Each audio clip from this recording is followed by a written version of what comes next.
High সব্বাইকে, নতুন একটা মিনি ব্লগে সব্বাইকে স্বাগতম। তো সকাল সকাল রেডি হয়ে গেছিলাম, আর এটা ছিল 23 তারিখ, মানে 23/11 নভেম্বরের।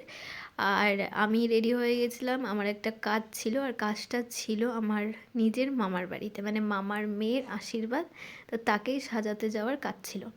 তো আমি বেরিয়ে পড়েছিলাম, আর আমার বাড়ি থেকে আমার মামার বাড়ি খুবই কাছে, হাঁটা পথে মাত্র 2 থেকে 3 মিনিট লাগে।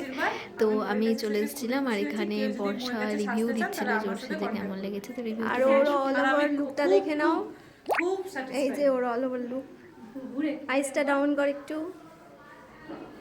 এটা লাইট ছাড়া দেখাচ্ছি, উইদাউট লাইটে মেকআপটা। একটু সাইড হোক।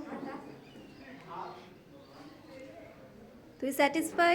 খুবই স্যাটিসফাই। আজকে তো ফার্স্ট দিন, আর তো 3 দিন বাকি আছে। Good, thank you. দেন এখানে হচ্ছিল ওর কিছু রিচুয়ালস আশীর্বাদে বসার আগে। এটাকে কি বলে আমি ঠিক জানি না, তোমরা যদি কেউ জেনে থাকো তো বলো। তো এটা হওয়ার পর ও আশীর্বাদে বসবে।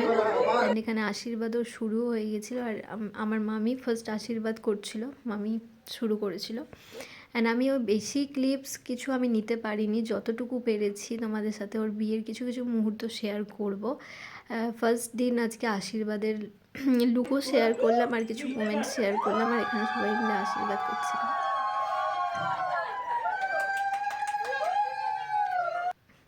দেন আমি বাড়ি চলে এসেছিলাম, আমার একটা নেলের ক্লায়েন্ট ছিল, তো আমি সেটা করে নিয়েছিলাম, আর করে আবার চলে গেছিলাম দাদুর বাড়ি। সেখানে গিয়ে এখানে দেখো ক্লায়েন্ট মানে ব্রাইডকে খাইয়ে দেওয়া হচ্ছে। ব্রাইডের হাতে নেল এক্সটেনশন করা আছে বলে ওকে খাইয়ে দেওয়া হচ্ছিল। দেন এখানে আমাদের চলছিল রাত্রেবেলা ব্যাচেলার পার্টি। তো সেটা সবাই মিলে এনজয় করে দেন বিয়ে বাড়িতে যাওয়া হয়, একটু নাচানাচি না হলে তো বিয়ে এনজয় না করলে বিয়ে মজে না। তো সেরকম এনজয় হচ্ছিলো। তো আজকের ব্লগটা এখানে টাটা, বাই বাই, দেখা হচ্ছে নেক্সট ভিডিওতে।